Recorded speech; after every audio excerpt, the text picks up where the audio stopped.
The screech of tires pierced the Dubai night as the black Mercedes spun out of control on Sheikh Zayed Road. Inside, 3-year-old Layla Al-Mansouri watched in terror as the world turned upside down. The impact changed everything. 5 years later, billionaire Rashid Al-Mansouri's daughter remained blind from that terrible accident, or so everyone believed.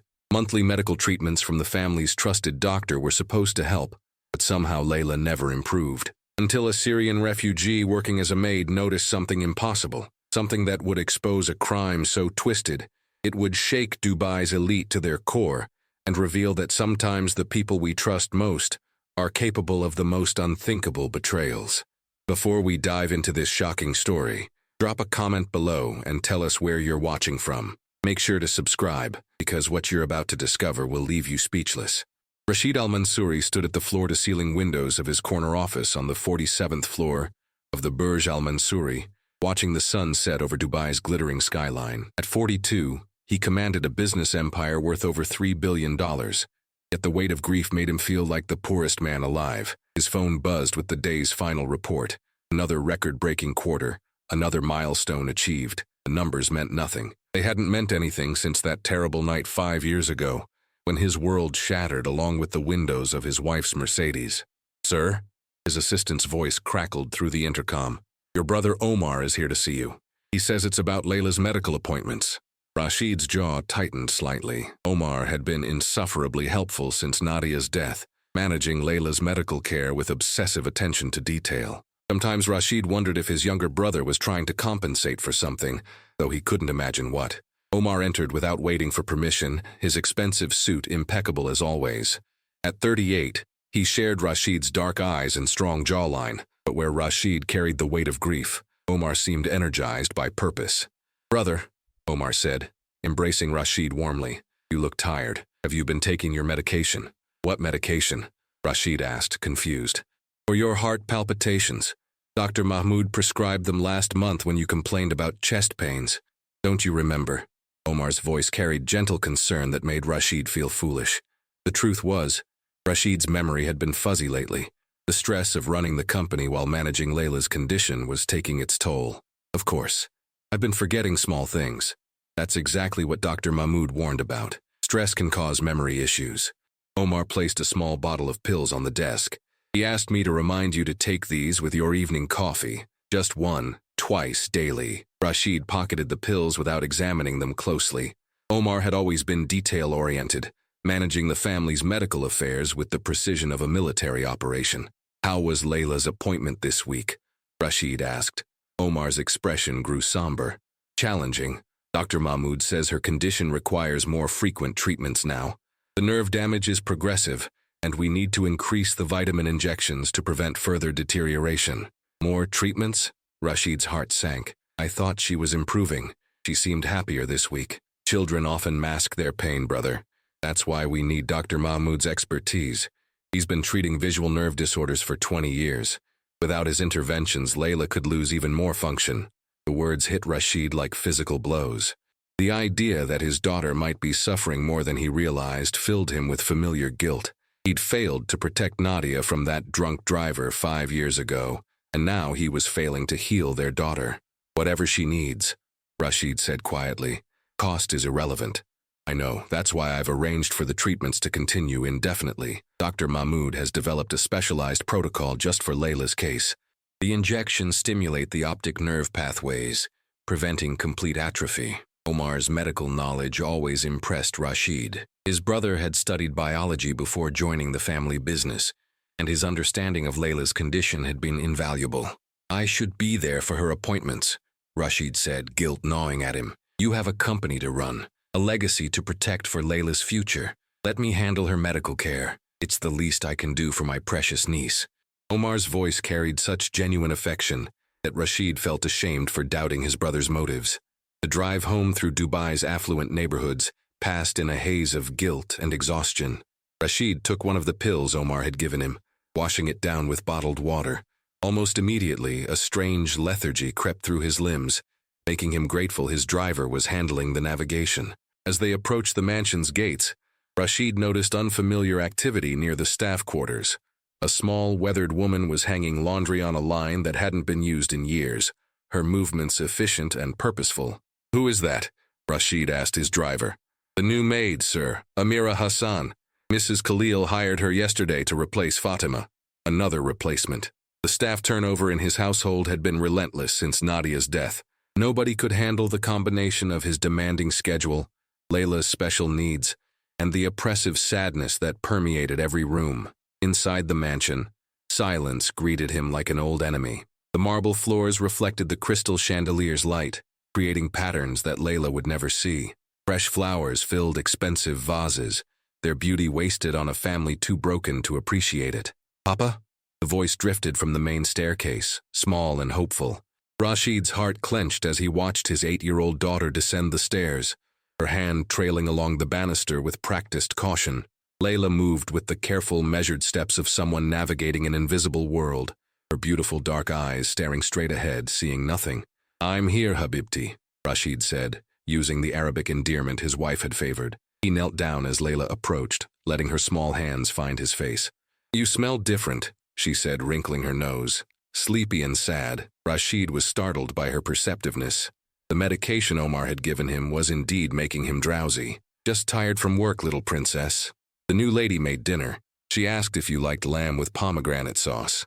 I told her it was Mama's favorite recipe. Before Rashid could respond, footsteps echoed from the kitchen corridor.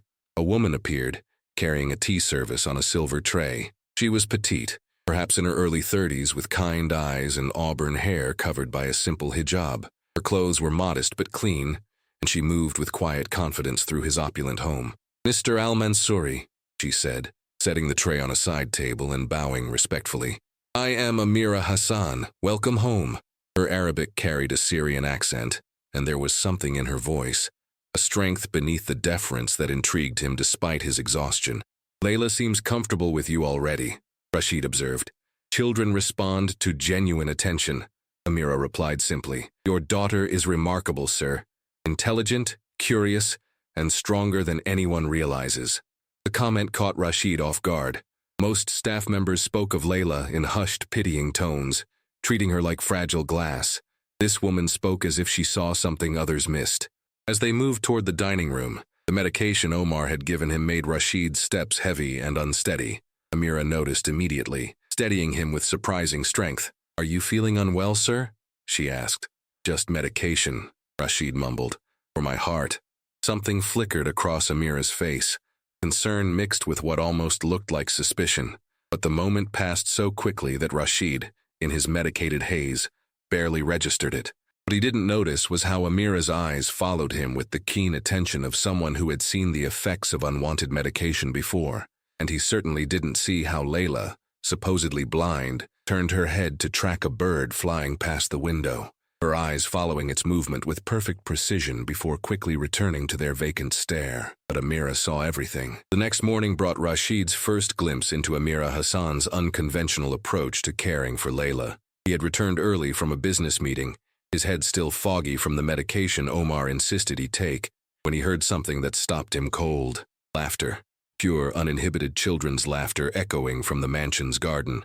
Rashid hadn't heard that sound in 5 years. Following the joyful noise, he found Amira and Layla in the rose garden behind the house. Layla was sitting cross-legged on a blanket, her hands working with clay while Amira guided her movements. But what struck Rashid wasn't the activity, it was his daughter's face. She was animated in a way he'd forgotten was possible, her cheeks flushed with excitement. "Feel how the clay responds to pressure," Amira was saying in Arabic. "Gentle touch creates smooth curves. Firm pressure makes sharp edges." "Like this?" Layla asked, her small fingers shaping what looked remarkably like a flower. "Perfect. Now tell me what you smell in the garden." Layla lifted her face toward the sun, inhaling deeply. "Roses, obviously, but also jasmine and something spicy." "Excellent. The spicy scent is cardamom from the herb garden. Your senses are incredibly sharp, Layla." Rashid stepped closer, intrigued by this sensory approach. Previous therapists had focused on mobility training and compensation techniques, but Amira seemed to be enhancing Layla's existing abilities rather than working around her limitations. "Papa!" Layla's face lit up when she heard his footsteps. "Look what I made!" She held up her clay creation and Rashid's breath caught. It was a remarkably accurate representation of a rose, complete with detailed petals and stem. The level of precision seemed impossible for someone sculpting by touch alone. "It's beautiful, Habibti," Rashid said, settling beside them on the blanket. "How did you create such detail?" "Mama Amira taught me to see with my hands," Layla explained. "She says vision isn't just about eyes." Amira's cheeks colored slightly at the title. "I hope you don't mind, sir. She started calling me that yesterday." "It's fine," Rashid said, though the word mama sent an unexpected pang through his chest. "You've accomplished something remarkable here. I haven't seen Layla this engaged in, well, years." "Children thrive when treated as capable individuals rather than patients," Amira replied. "Layla has extraordinary potential that I believe has been underestimated." There was something careful in her word choice, as if she wanted to say more but was holding back.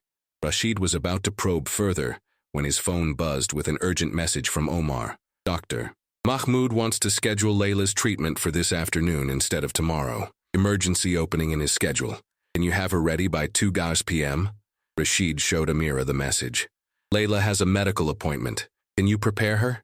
He watched Amira's expression carefully and saw something that puzzled him, a flash of what looked like alarm before her features smoothed into professional composure. "Of course, sir. What type of treatment?" "Vitamin injections for her optic nerves.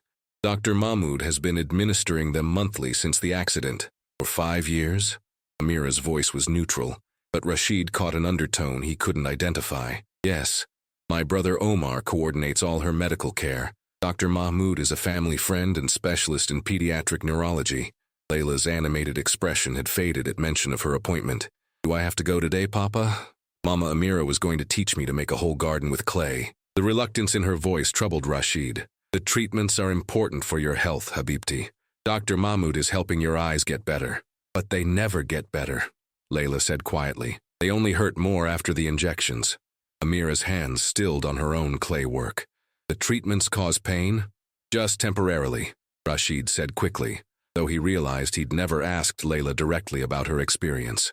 Dr. Mahmoud explained that nerve stimulation can be uncomfortable. "What kind of injections exactly?" Amira asked. "Specialized vitamins to prevent further nerve deterioration. The formula is Dr. Mahmoud's own development." Amira nodded, but Rashid noticed how her jaw tightened almost imperceptibly. "I should clean up our supplies before the appointment." As she began gathering their materials, Rashid watched his daughter's transformation back into the withdrawn, careful child he was accustomed to seeing. The vibrant girl who'd been sculpting roses moments ago seemed to fold in on herself at the mention of her medical treatment. "Papa," Layla said quietly as Amira packed away the clay, "do the injections really help? I feel worse after them, not better." The innocent question hit Rashid like a physical blow. In 5 years of treatments, he'd never asked his daughter how she actually felt. He'd trusted Omar's medical expertise and Dr. Mahmoud's authority completely. "Doctor, Mahmoud says healing sometimes feels worse before it gets better," Rashid replied. But even to his own ears, the explanation sounded hollow. "But what if the doctor is wrong?" Layla asked. "What if the medicine isn't helping at all?" Before Rashid could answer, Amira spoke up. "Sometimes, little one, it's important to trust your own feelings about what happens to your body. Your instincts are often wiser than adults give you credit for."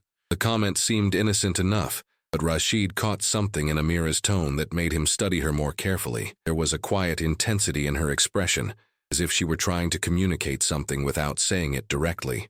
"We should get ready," Rashid said finally. "Omar will be here soon to drive us to the clinic." As they walked back toward the house, Rashid found himself walking between his daughter and this enigmatic new employee. Layla's small hand found his, but he noticed how she also reached for Amira's hand, creating a chain between the three of them. It felt natural, almost like family. The thought disturbed him. He barely knew this woman, yet already she seemed to understand his daughter better than anyone had in years. At exactly 1:45 p.m., Omar arrived at the mansion with his usual punctuality. He greeted Layla with affectionate warmth, lifting her into a spinning hug that made her giggle despite her obvious apprehension about the appointment. "My favorite niece," Omar declared. "Ready for your treatment?" "I'm your only niece," Layla replied with a small smile. "Which makes you extra special," Omar said, setting her down gently. His eyes fell on Amira, who was helping Layla with her jacket. And you must be the new maid. I'm Omar Al-Mansouri, Layla's uncle. Amira Hassan, she replied with a respectful nod. It's an honor to meet you, sir. The honor is mine. Anyone who can make Layla smile is a treasure. Omar's charm was effortless, but Rashid noticed how Amira's expression remained carefully neutral. How has she been today? Very engaged, Amira replied. We were doing sensory activities in the garden. She has remarkable artistic abilities. Artistic abilities? Omar's eyebrows rose. That's interesting. I hadn't realized blind children could develop such skills. There was something in his tone that made both Rashid and Amira look at him more closely. Blindness doesn't eliminate creativity, Amira said quietly. It often enhances other forms of expression. Of course, Omar said smoothly. I didn't mean to imply otherwise. Shall we go? Dr. Mahmoud doesn't like to be kept waiting. During the drive to the clinic, Rashid found himself studying his brother and daughter. Omar kept up a steady stream of cheerful conversation, but Rashid noticed how Layla became increasingly withdrawn as they approached their destination. By the time they arrived at Dr. Mahmoud's private practice, she was almost completely silent. Remember, Habibti, Omar said as they walked toward the clinic entrance. The treatments might feel uncomfortable, but they're making you stronger every month. Uncle Omar, Layla said quietly, do you think I'll ever see again? The question hung in the air like a prayer. Omar's expression grew serious. The doctors are doing everything possible, sweet girl, but even if your sight doesn't return, you're learning to be strong in other ways. But what if I could see just a little bit? Would that be enough? Layla, Omar said gently but firmly, it's important not to hope for things that might not happen. Doctor, Mahmoud has explained that your condition is permanent. The best thing we can do is help you adapt. Rashid watched this exchange with growing unease. There was something almost rehearsed about Omar's responses, as if he'd had this conversation many times before. Dr. Mahmoud's clinic was sterile and modern, filled with expensive equipment that hummed quietly in the background. The doctor himself was a distinguished man in his 60s with silver hair and kind eyes behind wire-rimmed glasses. He greeted them warmly, paying special attention to Layla. My favorite patient, he said, kneeling to her level. How are you feeling today? Scared, Layla admitted. The injections hurt. I know, little one, but remember what I've told you. Sometimes medicine tastes bad or feels uncomfortable because it's working hard to help you. Dr. Mahmoud's voice was gentle, but authoritative. Today's treatment might feel a bit different. I'm adjusting the formula to be more effective. As they prepared for the injection, Rashid found himself studying the scene more carefully than usual. Dr. Mahmoud filled a syringe with clear liquid from a vial labeled with complex chemical names. The needle was longer than Rashid remembered from previous visits. This will go directly into the muscle near your optic nerve, Dr. Mahmoud explained to Layla. You might feel some pressure and tingling afterward. Will it help me see better? Layla asked hopefully. It will help preserve what function you have left, the doctor replied carefully. Without these treatments, your condition would deteriorate much faster. Rashid noticed how Dr. Mahmoud avoided directly answering Layla's question about improved vision. In 5 years of treatments, had there been any improvement at all? As the injection was administered, Layla gripped Rashid's hand tightly, tears streaming down her cheeks. But it was Omar's expression that caught Rashid's attention. His brother watched the procedure with an intensity that seemed almost satisfied. There, Dr. Mahmoud said, applying a bandage to the injection site. All finished. Layla, you might feel drowsy for the rest of the day. That's completely normal. How drowsy? Rashid asked.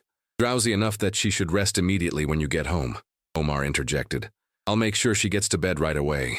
As they left the clinic, Rashid carried Layla to the car. She was already becoming limp in his arms, her eyelids heavy.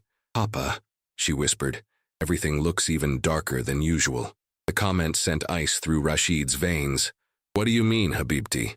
After the injections, it's like the darkness gets thicker, like someone put more blankets over my eyes. But before Rashid could ask more questions, Layla had fallen into a deep medication-induced sleep. During the drive home, Omar chatted casually about business matters, but Rashid found himself studying his brother's profile. Something about today felt different, though he couldn't pinpoint what. The medication Omar had given him that morning was making it hard to think clearly, but one thing kept nagging at him. In 5 years of treatments, Layla had never gotten better, not even a little bit. Omar, Rashid said suddenly, as doctor, Mahmoud ever mentioned the possibility of reducing the frequency of treatments? If they're preventative rather than curative? Absolutely not, Omar replied quickly. The treatments must be maintained consistently, or Layla could lose all remaining nerve function. Dr. Mahmoud has been very clear about this. But what if we sought a second opinion? Perhaps a specialist in Europe or America? Omar's jaw tightened almost imperceptibly. Brother, doctor. Mahmoud is one of the world's leading experts in pediatric optic nerve disorders. Seeking another opinion would be a waste of time and potentially dangerous if it interrupted her treatment schedule. The firmness in Omar's voice surprised Rashid. His brother had never been so adamant about medical decisions before. I just want to make sure we're doing everything possible, Rashid said. Of course. That's why I've dedicated so much time to managing her care. Trust me, Rashid. Trust Dr. Mahmoud. We're doing what's best for Layla. As they pulled into the mansion's gates, Rashid saw Amira waiting on the front steps, her expression anxious. The moment she saw Layla's unconscious form in his arms, something flickered across her face that looked almost like recognition. How did the treatment go? She asked as they entered the house. Fine, Omar replied curtly. Layla needs to sleep now. The medication makes her drowsy. What kind of medication? Amira asked innocently. The vitamin injections I mentioned, Rashid said, but he noticed how Amira's eyes narrowed slightly at his words. I'll help get her to bed, she offered. That won't be necessary, Omar said quickly. I'll handle it. You can return to your other duties. There was something dismissive in Omar's tone that made Rashid uncomfortable. Actually, I'd appreciate Amira's help, he said. She's been wonderful with Layla. As they carried his daughter upstairs, Rashid couldn't shake the feeling that undercurrents he didn't understand were flowing through his household. Layla remained deeply unconscious, her breathing slow and steady, but unnaturally deep. Once she was settled in her bed, Omar excused himself to return to the office, but not before reminding Rashid to take his evening medication. Alone with Amira in Layla's room, Rashid found himself asking the question that had been bothering him. Have you noticed anything unusual about Layla's behavior? Amira was quiet for a long moment, smoothing Layla's blanket with gentle hands. What kind of unusual behavior, sir? Earlier today, she seemed so vibrant, so engaged. But the moment we mentioned her medical appointment, she changed completely. Is that normal? Children often develop anxiety around medical procedures, Amira said carefully, especially if those procedures are painful or frightening. But she's been having these treatments for 5 years. Shouldn't she be more accustomed to them by now? Amira's hands stilled on the blanket. Sir, may I ask you something? Of course. In 5 years of treatments, have you noticed any improvement in Layla's condition? Any improvement at all? The question hit Rashid like a physical blow because the answer was obvious. No, he said quietly, no improvement. But Dr. Mahmoud says the injections prevent further deterioration. And you believe that? Amira's voice was so quiet it was barely a whisper. I have to believe that. What else can I do? Amira turned to look at him, and in her eyes he saw something that made his blood run cold. Pity, not for Layla, but for him. Sir, she said very carefully, what if I told you that I've worked with many children who have suffered trauma-related vision loss? And what if I told you that Layla displays behaviors that are inconsistent with complete blindness? Rashid felt the room spinning around him. What are you suggesting? I'm not suggesting anything, sir. I'm simply asking you to observe your daughter more carefully. Watch how she moves, how she responds to visual stimuli when she thinks no one is paying attention. That's impossible. She's been examined by specialists. The diagnosis is confirmed. Is it? Amira asked softly. Or is it simply what you've been told? Before Rashid could respond, Layla stirred in her sleep, murmuring something unintelligible.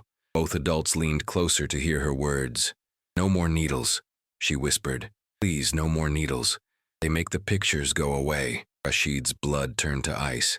What pictures? He whispered, but Layla had fallen back into deep sleep. Amira's eyes met his across the bed, and in that moment, Rashid realized that everything he thought he knew about his daughter's condition might be built on lies. The question was, who would lie about such a thing, and why? What reason could anyone possibly have for keeping his daughter trapped in artificial darkness? That night, Rashid sat in his study with the bottle of pills Omar had given him, rolling them between his fingers. For the first time in months, he hadn't taken his evening dose. Already his mind felt clearer than it had in weeks. He pulled out his laptop and began researching pediatric vision loss, optic nerve treatments, and recovery statistics. What he found made his hands shake. Children who suffered traumatic brain injuries like Layla's often recovered some vision within the first year. Complete, permanent blindness from such injuries was relatively rare, especially with no visible damage to the eyes themselves. Recovery was not only possible, it was probable.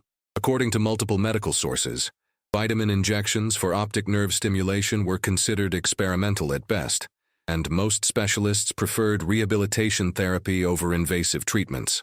The protocols Dr. Mahmoud used didn't match any standard treatment approaches Rashid could find. More disturbing still, the medications Omar had been giving him for heart problems didn't appear in any cardiac treatment databases he could access. The pills contained compounds he didn't recognize, but the side effects listed for similar medications included memory loss, confusion, and increased susceptibility to suggestion. As the pieces began fitting together in Rashid's clearing mind, a terrible picture emerged. What if Layla wasn't blind? What if Omar and Dr. Mahmoud had been systematically drugging both of them?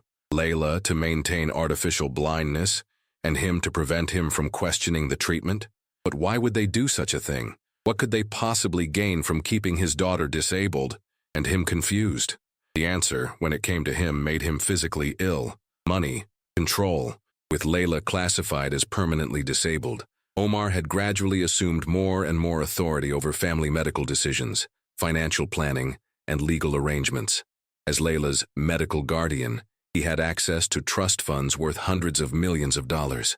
Rashid's hands trembled as he opened his laptop and accessed financial records he hadn't examined in months. What he found confirmed his worst fears. Massive transfers to offshore accounts, all authorized by Omar's medical power of attorney. Insurance claims for experimental treatments that cost far more than they should. Medical equipment purchases that had never arrived at their house.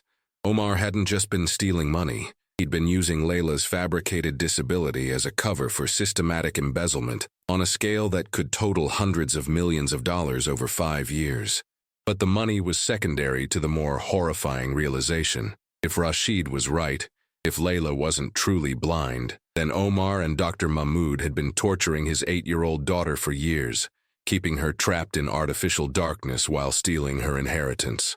The rage that filled Rashid was unlike anything he'd ever experienced. His own brother, his trusted brother, had been systematically destroying his family while pretending to help them. The medication had kept him too confused to notice, too compliant to question anything. Rashid looked at the clock. 3:47 a.m. In a few hours, Omar would arrive for their weekly family breakfast, acting the part of the devoted uncle while secretly planning the continuation of his monstrous charade. But this time, Rashid would be ready. This time he would be watching everything with clear eyes and a clear mind. This time, he would protect his daughter the way he'd failed to protect his wife. Because if Amira was right, if Layla could actually see, then 5 years of her childhood had been stolen by the one person Rashid had trusted above all others. The thought of his little girl trapped in artificial darkness, confused and frightened by treatments that were actually systematic poisoning, made Rashid's hands clench into fists. Omar had made one crucial mistake. He'd brought Amira into their house, a woman whose maternal instincts and sharp observations had begun unraveling years of carefully constructed lies. Tomorrow, everything would change. Tomorrow, Rashid would begin the process of discovering just how deep his brother's betrayal went. And if his suspicions were correct, Omar would face consequences that would make him regret the day he'd decided to target an innocent child. But tonight, Rashid sat in his study planning carefully. Because if Omar was capable of what Rashid now suspected, then he was also capable of eliminating anyone who threatened to expose him, including Amira, including Layla herself, including Rashid. The stakes couldn't be higher, and Rashid realized that saving his daughter might cost him everything. But as he looked at the family photo on his desk, Nadia holding baby Layla, both of them radiant with joy, he knew there was no choice to make. His daughter had already lost her mother to what he'd thought was an accident. She would not lose her sight to her uncle's greed, not if Rashid could help it. The next morning arrived with deceptive normalcy. Rashid had managed only 2 hours of sleep, but his mind was sharp with purpose. He'd hidden the pills Omar expected him to take and instead swallowed vitamins that looked similar. For the first time in months, he felt completely alert and in control. Amira was already in the kitchen when he came downstairs, preparing Layla's breakfast with the same careful attention she brought to everything. "Good morning, sir," she said, but her eyes studied his face with new intensity. "You look rested."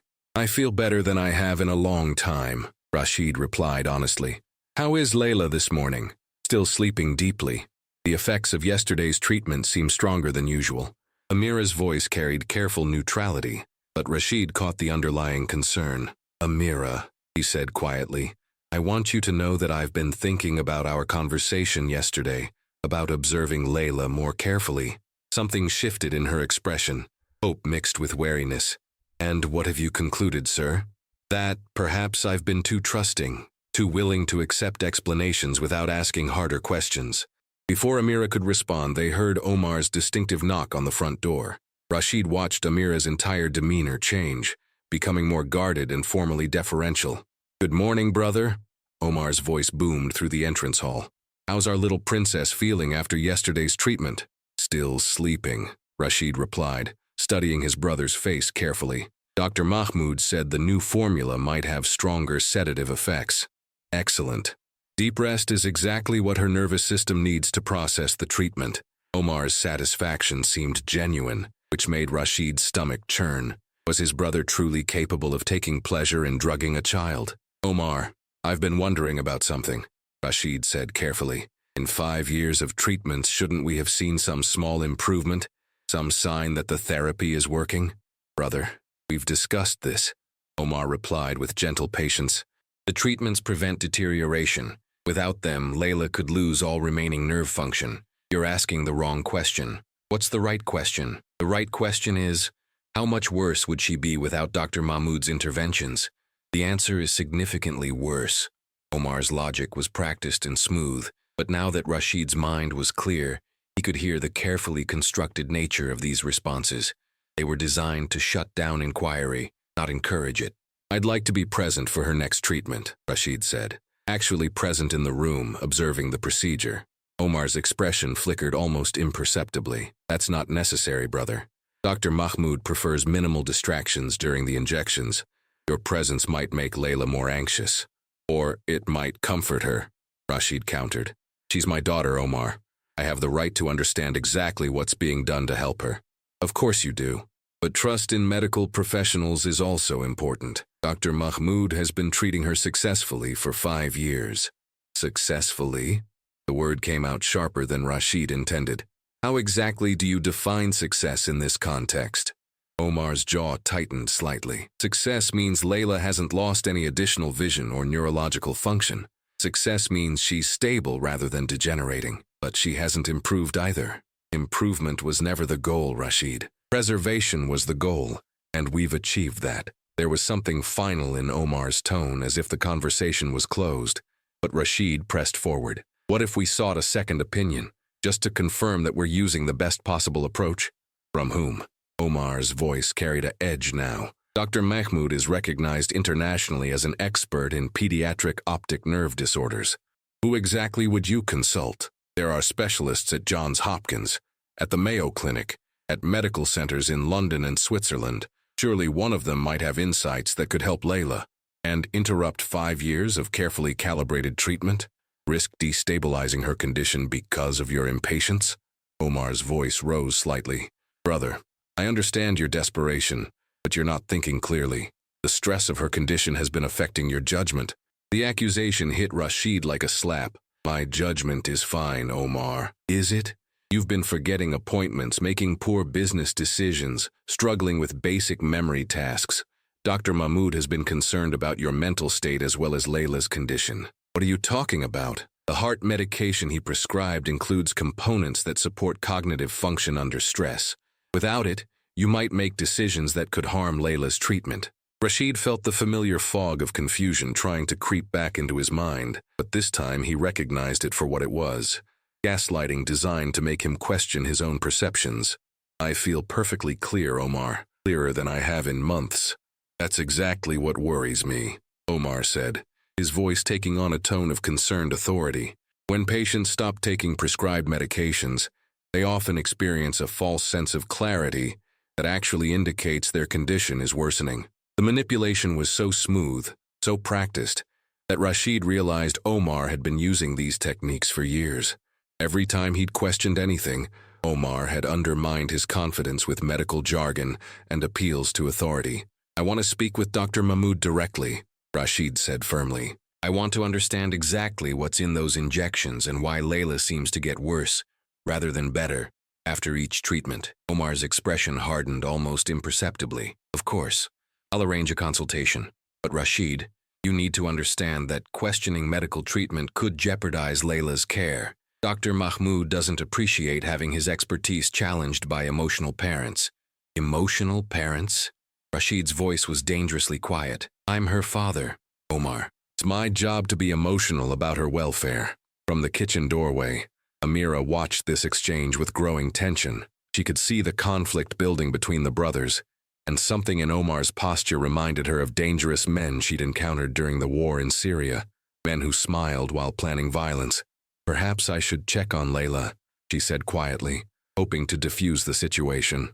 "That would be good," Rashid said. "Please let me know the moment she wakes up." "Actually," Omar interjected, "I should check on her myself. I want to monitor any side effects from yesterday's adjusted formula." "We'll both go," Rashid said, his tone brooking no argument. As the three of them climbed the marble staircase, Amira found herself walking between the two brothers, acutely aware of the tension crackling between them. Omar's charming facade was beginning to slip, revealing something cold and calculating underneath. In Layla's room, they found the little girl still deeply unconscious, her breathing shallow but steady. Omar immediately went to her bedside, checking her pulse and examining her eyes with a small penlight. "Her pupil response is exactly what we'd expect," he announced. "The treatment is processing normally." "She's been unconscious for over 12 hours, Rashid said. "Is that normal for an 8-year-old? "With the new formula, yes. Her system needs time to absorb the enhanced nutrients." Omar's explanation sounded medical and authoritative, but Amira noticed how he avoided making direct eye contact with Rashid while speaking. "What exactly is in this new formula?" Rashid pressed. "I want to see the medication labels, the ingredient lists, everything." "Brother, you don't have the medical training to interpret pharmaceutical compounds. You'd only confuse yourself. Then explain it in simple terms." Omar sighed, as if dealing with a difficult child. "The injections contain a proprietary blend of neurotropic factors, vitamin B12 analogs, and specialized proteins that support optic nerve function. Dr. Mahmoud developed the formula specifically for Layla's unique neurological profile." The explanation was impressively detailed and utterly meaningless, Rashid realized. It was designed to sound scientific while providing no actual information. "I want to see Layla's complete medical file," he said. "Every test result, every treatment record, every progress note from the past 5 years." "Of course," Omar said smoothly. "I'll have Dr. Mahmoud's office prepare a summary for you." "Not a summary, a complete file." "Rashid, medical files are complex documents filled with technical terminology. A summary would be more useful for—" "A complete file, Omar. I'm her father and her medical guardian. I have the legal right to see everything." Something dangerous flickered in Omar's eyes before his expression smoothed back into concerned patience. "You're absolutely right, brother. I'll arrange for you to review everything with Dr. Mahmoud present to answer any questions." Amira watched this exchange while pretending to straighten Layla's room. The power struggle between the brothers was becoming overt, and she could sense Omar calculating his next move. When he spoke again, his voice carried subtle menace. "Rashid, I hope you understand that disrupting Layla's treatment schedule could have permanent consequences. Some neurological damage can't be reversed." "Are you threatening my daughter?" The words came out like ice. "I'm protecting her," Omar replied, "just as I've been protecting both of you for 5 years. Sometimes that protection requires making difficult decisions." The mask was slipping further. Rashid could see the real Omar emerging, cold, manipulative, utterly without conscience. "What difficult decisions?" "Decisions about medical care, financial planning, legal arrangements. Decisions that required someone with a clear head while you were paralyzed by grief." "What legal arrangements?" Rashid's voice was deadly quiet. Omar realized he'd said too much. "Standard estate planning, medical power of attorney documents, protections in case your condition worsened or if something happened to you." "What condition?" "Your heart problems, your memory issues, your depression." Dr. Mahmoud documented everything carefully. Each word was a revelation. Omar and Dr. Mahmoud had been building a paper trail, creating documented evidence of Rashid's supposed incompetence, while systematically drugging him into compliance. "Show me these documents," Rashid demanded. "Of course, they're in the safe at my office for security. I'll bring them next time I visit." But Rashid could see in Omar's eyes that there would be no next time, not as things currently stood. His brother was realizing that his carefully constructed house of lies was collapsing. "Uncle Omar," a weak voice said from the bed. Layla was stirring, her eyelids fluttering as she fought through the medication-induced fog. "Are you here for my next treatment?" "Not today, little one," Omar said, his voice immediately becoming gentle and loving. "How are you feeling?" "Dizzy, and my head hurts where you put the needle." Layla's hand moved unconsciously to the injection site. "The medicine makes everything darker afterward. I don't like it." "I know, sweetheart, but the medicine is helping your brain heal from the accident." "Layla," Rashid said carefully, kneeling beside her bed, "when you say everything gets darker after the medicine, what do you mean exactly?" Omar shot him a warning look, but Rashid ignored it. "It's like someone puts thicker blankets over my eyes," Layla said. "Before the medicine, I can sometimes see tiny bits of light, like when the sun is really bright. But after the medicine, everything is completely black for weeks." The room fell absolutely silent. Rashid's blood turned to ice as the implications of his daughter's words sank in. She could see light. She could see something. The injections were making her worse, not better. "Layla," Amira said gently, "you said you can see bits of light sometimes. When does that happen?" "When I haven't had medicine for a while. Like right before Uncle Omar brings me to Dr. Mahmoud. Sometimes I can tell the difference between day and night, or when someone turns on a really bright lamp." Every word was a dagger in Rashid's heart. His daughter had been recovering naturally, and the treatments had been suppressing her healing. "That's impossible," Omar said quickly. "Light sensitivity isn't the same as vision. It's just nerve response, not actual sight." "But I can tell when Mama Amira is smiling," Layla continued innocently. "Her face gets brighter somehow." The room went dead silent. Omar's face had gone pale, while Amira's eyes filled with understanding and horror. "You can see faces?" Rashid whispered. "Sometimes. Not very well, and only when I haven't had medicine for a long time. But Mama Amira has a kind face. I could tell that even before she spoke to me." "This is impossible," Omar said, but his voice lacked conviction. "Layla, you must be confused. The accident damaged your optic nerves permanently. But what if it didn't?" Amira said quietly. "What if her vision has been trying to return naturally, and the injections have been preventing that recovery?" Omar's expression turned ugly. "You have no medical training whatsoever. Your opinion is worthless and dangerous." "Then let's get another medical opinion," Rashid said. "Today, right now. I want Layla examined by specialists who have never seen her before, who don't know her history, who can give us an independent assessment." "Absolutely not," Omar snapped. "Interrupting her treatment schedule could cause permanent damage. Dr. Mahmoud has been very clear about this. Dr. Mahmoud works for us, not the other way around," Rashid said, his voice hardening. "And you work for the family business, Omar. You don't make medical decisions for my daughter. Someone has to make rational decisions," Omar replied. "Your judgment has been compromised by grief and medication interactions.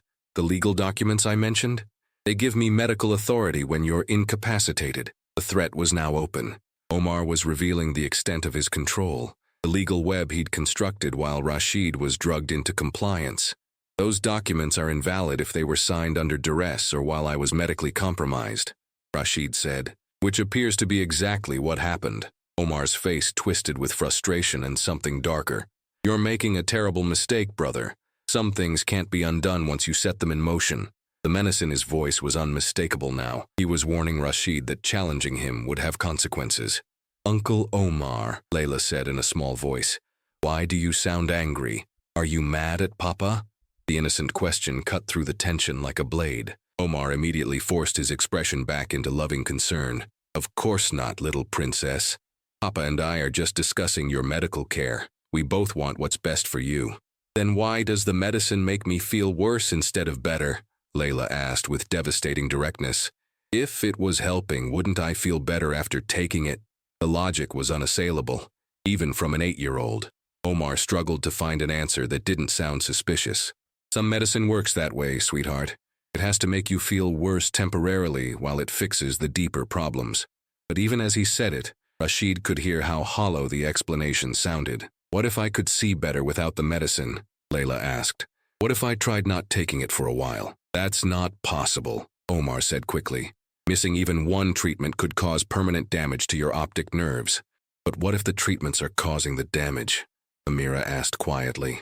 The question hung in the air like an explosive waiting to detonate. Omar stared at her with undisguised hatred. You're a refugee maid with no education and no medical knowledge.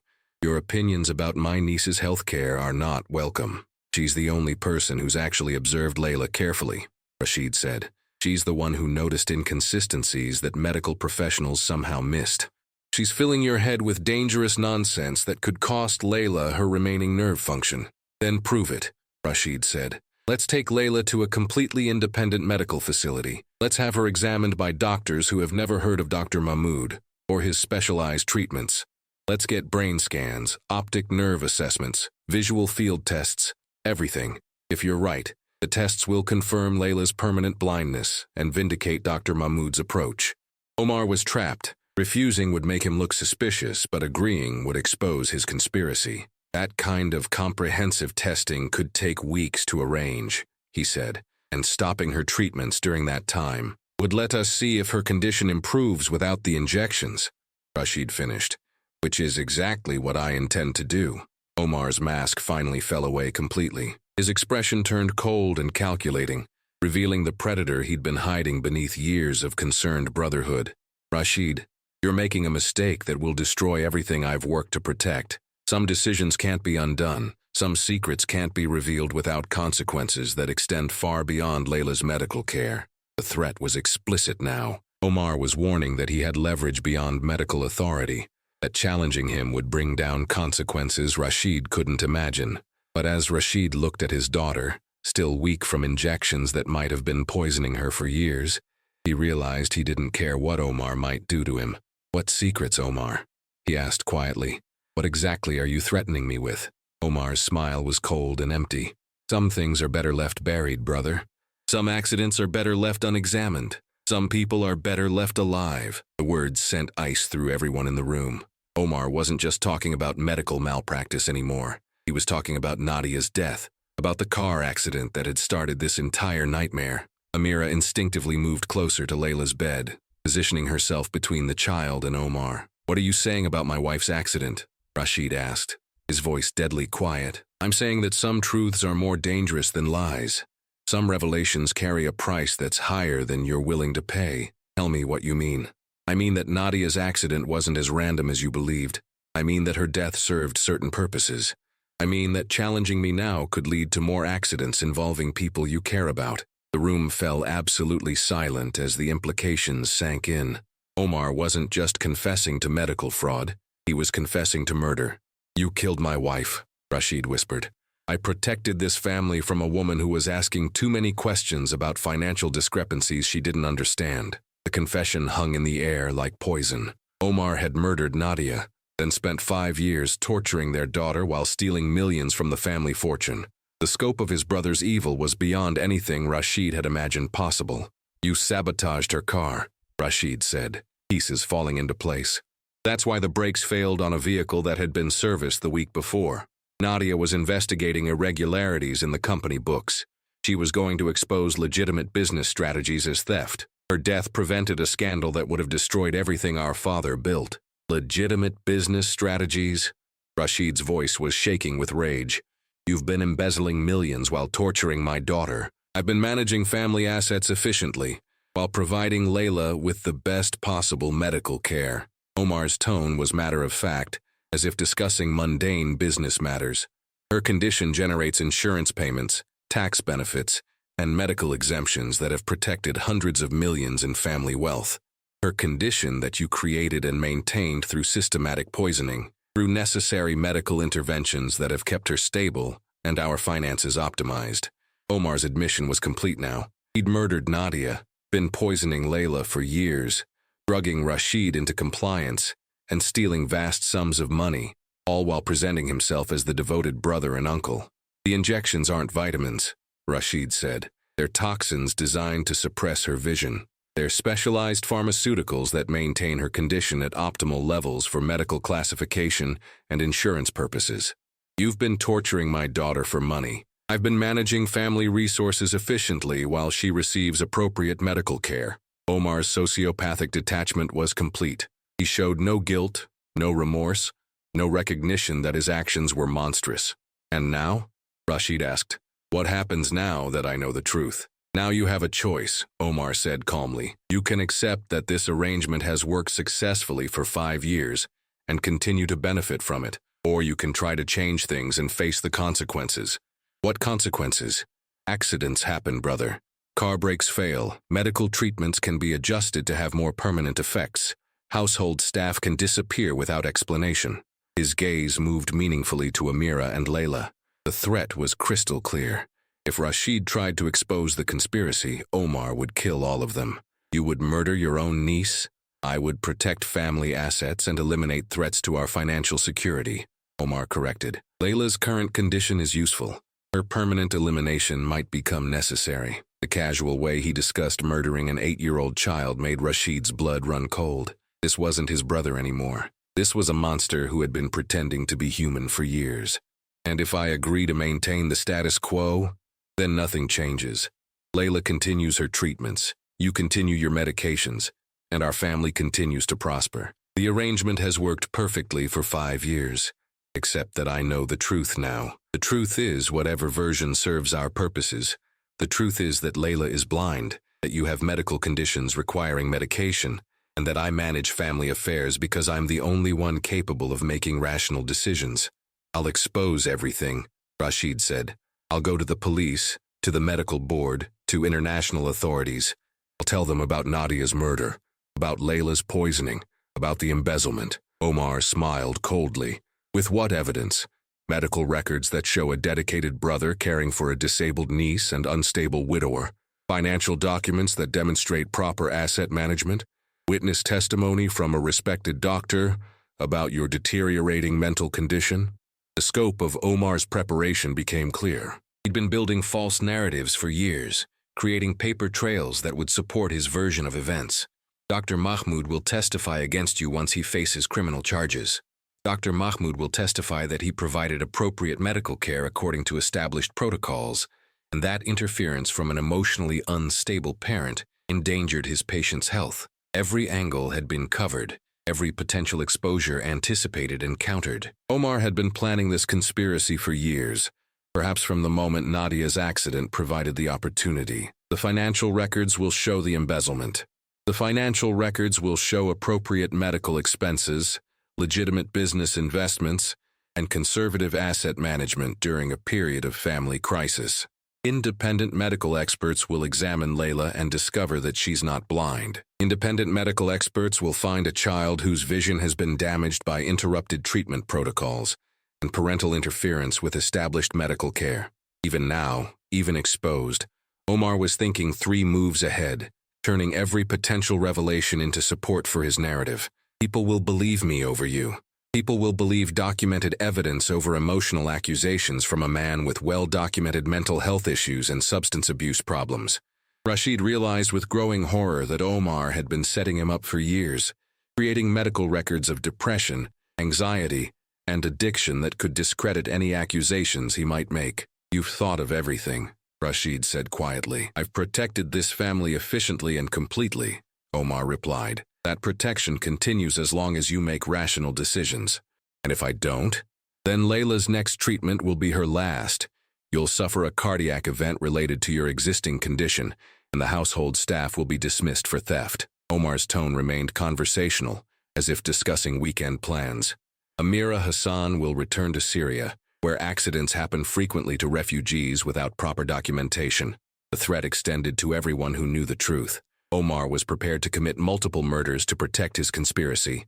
You're insane, Rashid breathed. I'm efficient, Omar corrected. Sanity is a luxury I can't afford when family assets and my personal freedom are at stake.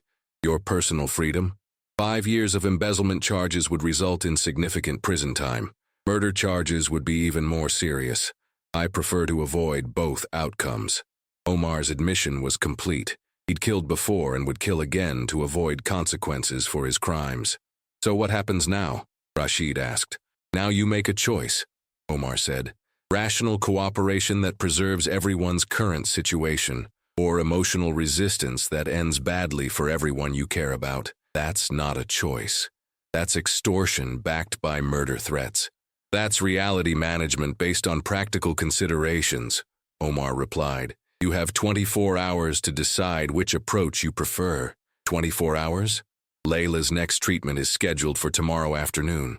Either she receives her regular injection, and everyone continues their normal routines, or she receives a different injection that solves several problems permanently. The ultimatum was clear: submit to continued blackmail and watch his daughter be tortured indefinitely, or resist and watch everyone he loved be murdered. "I need time to think," Rashid said. "You have until tomorrow at 2 p.m., Omar replied. "Dr. Mahmoud will be expecting Layla for her appointment. What happens during that appointment depends entirely on your decision." With that, Omar left the room, his expensive shoes clicking on the marble floors with the same casual confidence he'd always displayed. But now Rashid could hear the sound for what it really was: the footsteps of a predator who had been stalking his family for years. In the silence that followed, Amira moved to Layla's bedside and took the little girl's hand. "Everything's going to be all right, little one," she whispered. But Rashid could see in her eyes that she understood the terrible choice they faced. They had 24 hours to find a way to save Layla without getting everyone killed in the process. 24 hours to outsmart a sociopath who had been planning his crimes for years and had covered every possible angle. 24 hours to expose a conspiracy that could send Omar to prison for life, while protecting themselves from a man who had already proven he would kill to avoid consequences. As Rashid looked at his daughter, still weak from injections that had been poisoning her for years, he realized that tomorrow would determine whether his family lived or died. The only question was whether he could find a way to beat Omar at his own deadly game. The clock was ticking, and everything depended on the next 24 hours. What Rashid didn't know was that Amira Hassan had recognized something in Omar's threats that he'd missed. The calculated cruelty, the systematic psychological manipulation, the casual discussion of murder. She'd seen it all before in Syria during the war. She'd survived men like Omar before, and she knew something that might give them the advantage they desperately needed. But first, she had to convince Rashid to trust her completely, because what she was planning would require risking everything on a single, desperate gamble that would either save Layla or get them all killed. Time was running out, and the final confrontation was only hours away. The silence in Layla's room was deafening after Omar's departure. Rashid stood frozen, his mind reeling from his brother's casual confession to murder and years of systematic torture of his own daughter. 24 hours. That's all the time they had before Omar would either kill Layla outright or ensure her blindness became permanent. "Mr. Rashid," Amira said quietly, her voice cutting through his paralysis. "We need to talk. Alone." Something in her tone made him look at her more carefully. Gone was the deferential domestic worker. In her place stood a woman with steel in her eyes and purpose in her posture. "Layla, can you rest for a few more minutes while your father and I discuss your care? Are you going to help Papa stop Uncle Omar?" Layla asked with devastating intuition. "Yes, little one. We're going to make sure no one hurts you ever again." "Good," Layla said simply. "I don't want any more needles." In Rashid's study, Amira closed the door carefully and turned to face him. "There are things about me you need to know," she said. "Things that might help us save your daughter." "What things?" "My name is Amira Hassan, but before I came to Dubai, I was Captain Amira Hassan of the Syrian Army Medical Corps. I specialized in chemical warfare treatment and combat medicine." Rashid stared at her in shock. "You're a military doctor?" "I was until the war destroyed everything I'd built. I lost my husband, my children, my home, my career. Everything except my medical knowledge and my ability to recognize the signs of systematic poisoning. That's how you knew about Layla's condition. The moment I saw her supposed blindness combined with the regular injections, I suspected chemical suppression of neurological function. When I observed her carefully, I confirmed that her symptoms were artificial. Why didn't you tell me immediately? Because I needed to be certain, and because I needed to understand who was responsible and why. Accusing someone of child abuse without absolute proof is dangerous, especially when you're a refugee with no legal standing." Amira's practical assessment of her vulnerable position made Rashid realize how much courage it had taken for her to speak up at all. What do you think is in those injections?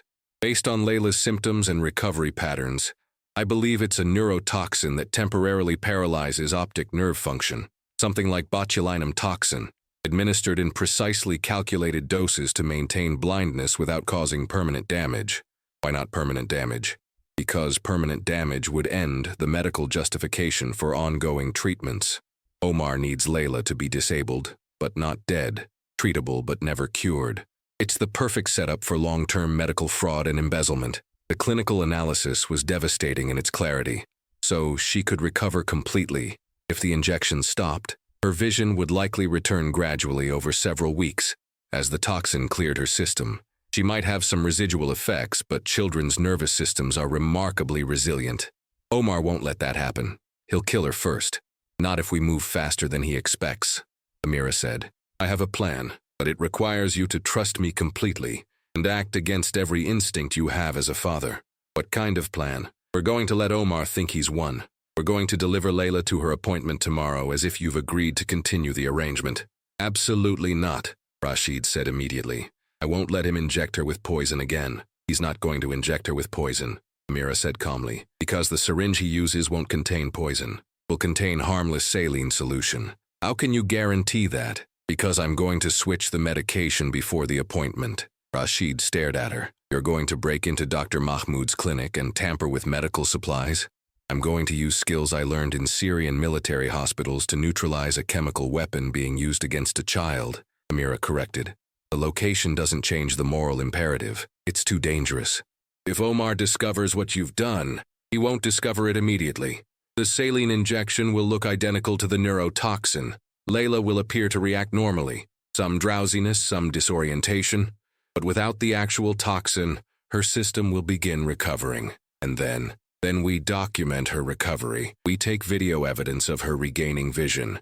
We get independent medical testimony from doctors who have never heard of Omar or Dr. Mahmoud. We build an irrefutable case that proves she was never blind. The plan was audacious and terrifying. Omar will realize something's wrong within days when Layla starts seeing better. Which is why we won't be here when that happens, Amira said. We'll be in London at a private medical facility I've already contacted, getting Layla the independent evaluation that will expose everything. You've already made arrangements? I've been preparing for this possibility since my second day in your house, when I became certain that Layla was being systematically poisoned. Amira's forward planning impressed and worried Rashid equally. You've been investigating my family for weeks without telling me. I've been protecting a child while gathering evidence to expose her abusers.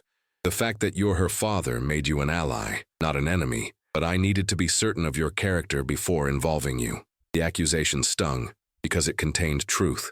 You didn't trust me to protect my own daughter. I didn't trust you to see through 5 years of systematic manipulation and gaslighting by someone you loved and trusted. Your brother had convinced you that you were mentally ill, that your perceptions couldn't be trusted, that questioning medical authority would harm Layla. Breaking through that level of psychological control takes time and careful evidence. Amira's assessment was brutally accurate. Without her intervention, Rashid might never have seen through Omar's deception. What if the plan fails? What if Omar discovers the switch before we can get to London? Then we use the evidence I've already gathered to expose him immediately. What evidence? Amira pulled out her phone and showed him dozens of videos and photographs. Layla responding to visual stimuli. Layla tracking movement with her eyes. Layla reaching for objects she supposedly can't see. Medical literature proving that her supposed condition should have shown some improvement after 5 years. Financial records showing suspicious transfers from accounts connected to her medical care. How did you get access to financial records? The same way I got access to Dr. Mahmoud's patient files and correspondence with Omar. Syrian military training included intelligence gathering and electronic surveillance. Rashid realized he'd severely underestimated this woman who'd been living in his house disguised as a simple domestic worker. You're not just a doctor, you're some kind of spy. I'm a refugee who learned to survive in a war zone, where information meant the difference between life and death. Those skills happen to be useful for protecting children from predators. Why are you doing this? Why risk everything for a child you barely know? Amira was quiet for a long moment, and when she spoke, her voice carried deep pain. Because I failed to protect my own children from men like Omar. Because I arrived in Syria too late to save my daughter from chemical weapons that stole her sight before killing her. Because some debts can only be paid by preventing the same tragedy from happening to another child. The revelation explained everything. Her immediate recognition of Layla's condition, her military precision in gathering evidence, her willingness to risk everything for a stranger's daughter. I'm sorry for your loss, Rashid said quietly. I'm sorry for yours too, she replied. Omar murdered your wife and tortured your daughter for 5 years. But unlike my children, Layla can still be saved. The question is whether you're willing to trust me enough to let me save her. Choice was stark and terrifying. Trust this woman he'd known for days with his daughter's life, or face Omar's ultimatum with no plan and no hope. What exactly do you need me to do? Tomorrow morning, act normally. Take your medication as usual.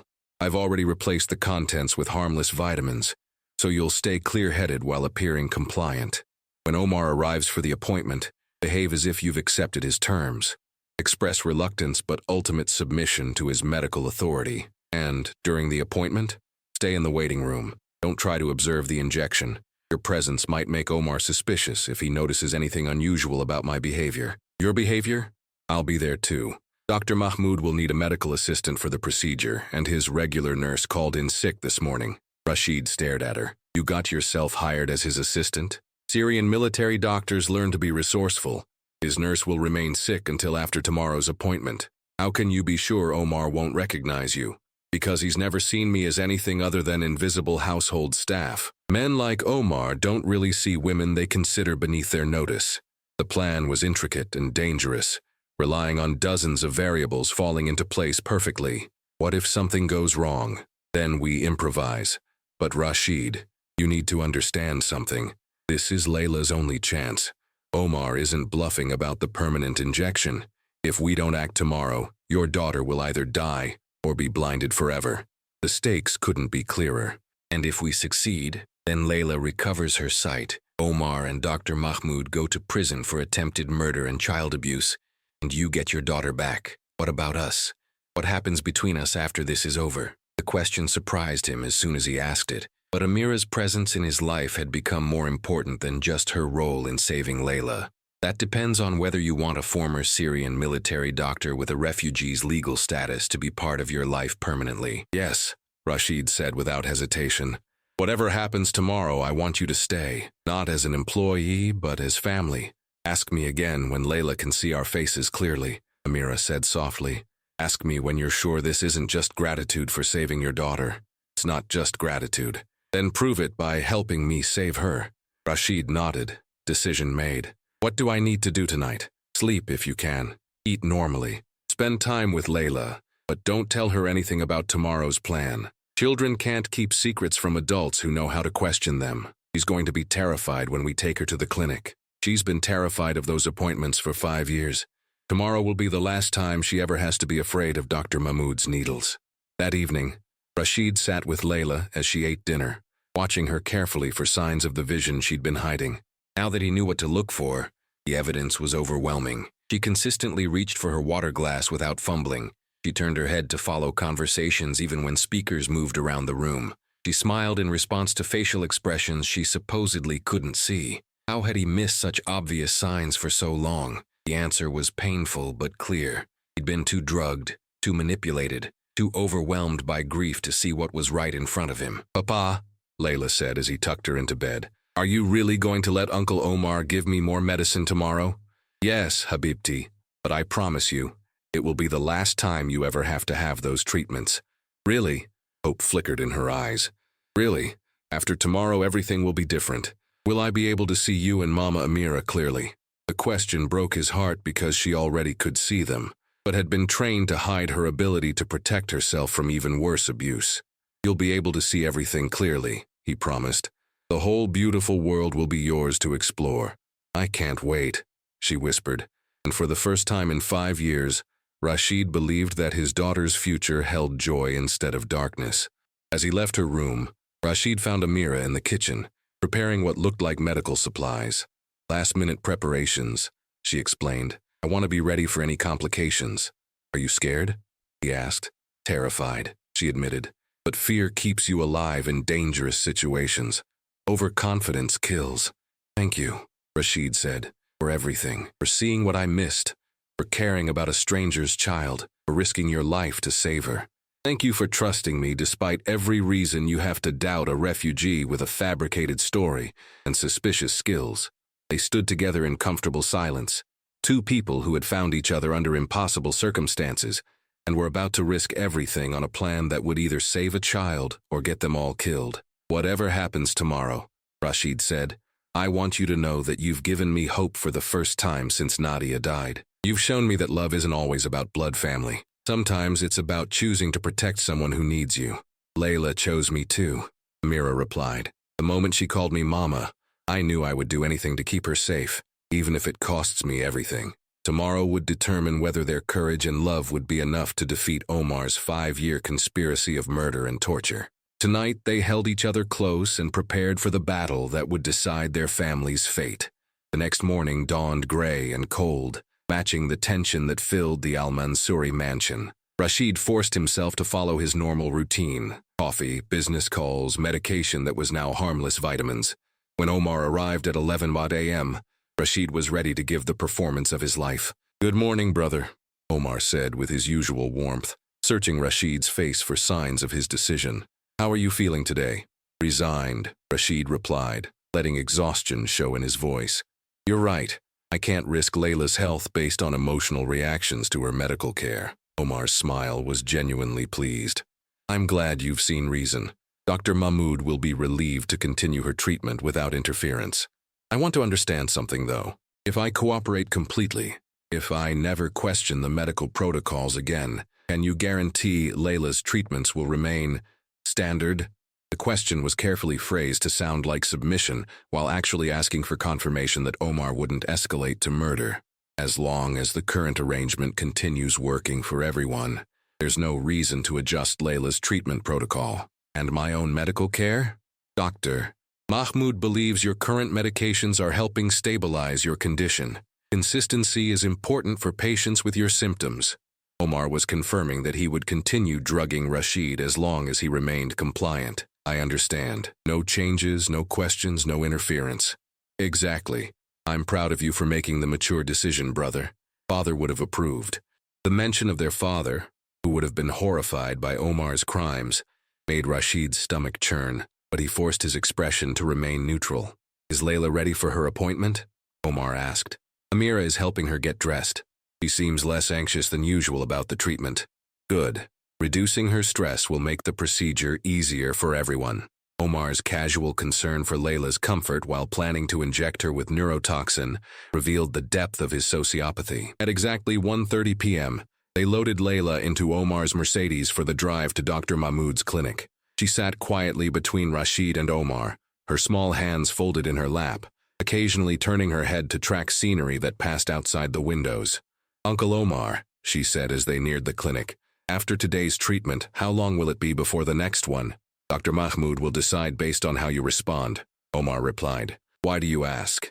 I was hoping maybe the treatments could be less often. They make me feel sick for such a long time afterward. The treatments are necessary to prevent your condition from getting worse, little princess. We can't risk missing them. Omar's response was practiced and automatic, but Rashid noticed how his brother's jaw tightened slightly at Layla's question. Dr. Mahmoud's clinic looked the same as always. Sterile, modern, expensive. But today Rashid saw it through new eyes, recognizing it as the site where his daughter had been systematically tortured for 5 years. The waiting room was empty except for them, which was unusual. Where are the other patients? Rashid asked. I arranged for privacy today, Omar replied. Given the sensitivity of Layla's condition, Dr. Mahmoud thought it best to avoid distractions. The isolation was convenient for their plan, but also made Rashid nervous. If something went wrong, there would be no witnesses to help them. Mr. Al-Mansouri? A familiar voice called from the treatment area. Dr. Mahmoud appeared, wearing his usual kind expression and white coat. Behind him stood a young woman in scrubs whom Rashid didn't recognize. This is Nurse Sarah, Dr. Mahmoud explained. My regular nurse is ill, but Sarah comes highly recommended from the hospital. Rashid's pulse quickened as he realized the nurse was actually Amira in medical disguise. Her hair was different, her posture more formal, her entire bearing transformed into that of a healthcare professional. Hello, Layla, Amira said in a slight accent that wasn't quite Syrian. I'm going to help Dr. Mahmoud with your treatment today. Will it hurt the same as always? Layla asked. I'll do everything I can to make sure you're comfortable, Amira promised, and Rashid caught the double meaning in her words. She was promising that this treatment would be different from all the others. Shall we proceed? Dr. Mahmoud asked.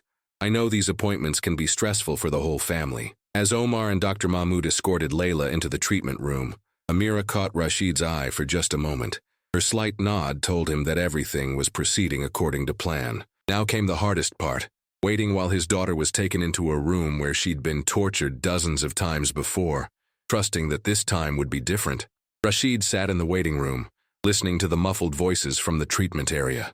He could hear Dr. Mahmoud's reassuring tones, Omar's encouraging words, and occasionally Layla's responses.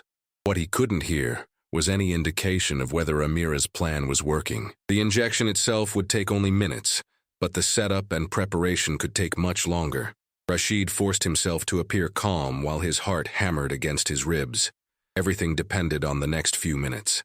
Either Amira would successfully replace the neurotoxin with harmless saline, or Omar would discover her deception and carry out his threat to end Layla's life. There was no middle ground, no partial success.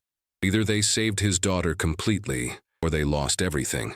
After what felt like hours but was probably only 20 minutes, the treatment room door opened. Omar emerged first, followed by Dr. Mahmoud carrying Layla, who appeared drowsy and disoriented. How did it go? Rashid asked, studying their faces for any sign that something had gone wrong. Very smoothly, Dr. Mahmoud replied. Layla was exceptionally cooperative today. The new formula should be highly effective. She'll be sleepy for the rest of the day, Omar added. Nurse Sarah administered the injection with excellent technique. Amira appeared last, stripping off medical gloves and maintaining her professional demeanor. The patient tolerated the procedure well, she reported to Dr. Mahmoud. Vital signs remained stable throughout. Excellent work, the doctor replied. I hope my regular nurse recovers quickly, but if not, I'd be happy to have you assist with future treatments. Thank you, Dr. Mahmoud. I'll let the agency know you were satisfied with my work. The casual conversation felt surreal given the life and death deception that had just taken place. As they loaded the sleepy Layla into the car, Rashid searched Amira's face for any sign of how the mission had gone. Her slight smile and relaxed posture suggested success, but they couldn't risk any communication that might alert Omar. During the drive home, Omar chatted about business matters while Layla dozed against Rashid's shoulder. Everything appeared normal, exactly as it had after dozens of previous treatments. But if Amira's plan had worked, this drowsiness would be temporary and artificial, not the result of neurological suppression. Back at the mansion, they settled Layla in her bed, where she fell into what appeared to be a deep medication-induced sleep. I should return to the office, Omar said. Let me know if she has any unusual reactions to the new formula. What should I watch for? Rashid asked. The typical responses: drowsiness, disorientation, possible headaches as her system processes the enhanced nutrients. Nothing to worry about unless she develops fever or severe pain. Omar's clinical description of what he believed were the effects of neurotoxin poisoning made Rashid sick, but he nodded as if the information was helpful. Once Omar left, Rashid found Amira in the kitchen, cleaning medical supplies with meticulous care. How did it go? He whispered. Successfully, she replied quietly. The syringe Dr. Mahmoud used contained sterile saline solution. No neurotoxin entered Layla's system. Relief flooded through Rashid like a physical force. She's going to be okay? Her body will begin processing the residual toxin from previous injections immediately. Within 48 to 72 hours, we should start seeing improvement in her visual function. And Omar won't suspect anything? Not immediately. The saline injection produced the expected drowsiness and disorientation. But as the old toxin clears her system and isn't replaced with new doses, her improvement will become obvious. How long do we have? Perhaps a week before Omar realizes something is wrong. Maybe less if he's monitoring her closely. Then we need to be in London before then. Our flight leaves tomorrow night. I've arranged for private medical transport and a secure location where Layla can be evaluated by specialists who have never heard of Omar or Dr. Mahmoud.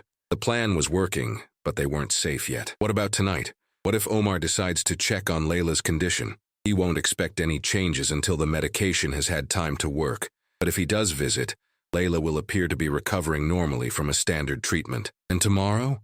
We tell Omar that you've decided to take Layla to London for a business trip combined with a vacation. Nothing unusual, nothing that would trigger suspicion. He'll never allow it. He will if you present it as a reward for her good behavior during yesterday's treatment, and if you emphasize that you'll only be gone for a few days. What if he insists on coming with us? Then we adjust the plan. But Omar has business obligations here, and he's confident that his control over both of you is absolute. He won't see a short trip as a threat. Amira had thought through every contingency, but Rashid knew that Omar was cunning and paranoid. Any deviation from normal routine might trigger his suspicions. That evening, as Rashid sat beside Layla's bed watching her sleep, he thought he noticed subtle differences in her condition. Her breathing seemed less labored, her sleep less unnaturally deep, but it might have been wishful thinking or the placebo effect of hope. "Papa?" Layla's voice was drowsy but clearer than it had been after previous treatments. "I'm here, Habibti. I feel different this time, not as heavy and foggy." Rashid's heart leaped, but he forced his voice to remain casual. "Different how? Like the darkness isn't as thick, like there might be tiny cracks of light around the edges."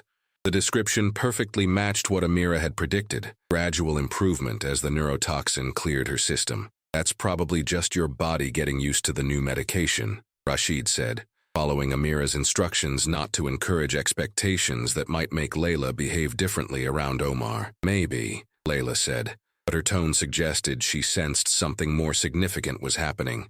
"Papa, are we really going to London tomorrow?" "Yes. I thought it would be nice for us to take a little trip together. Just you, me, and Mama Amira. Will Uncle Omar come too?" "No, he has to stay here for business. It will just be our little family." The word family felt natural and right, even though their unconventional arrangement was less than 2 weeks old. "I can't wait," Layla whispered. "I've never been anywhere except Dubai and the doctor's office." The realization that his 8-year-old daughter had lived an incredibly isolated life made Rashid more determined than ever to give her the freedom she deserved.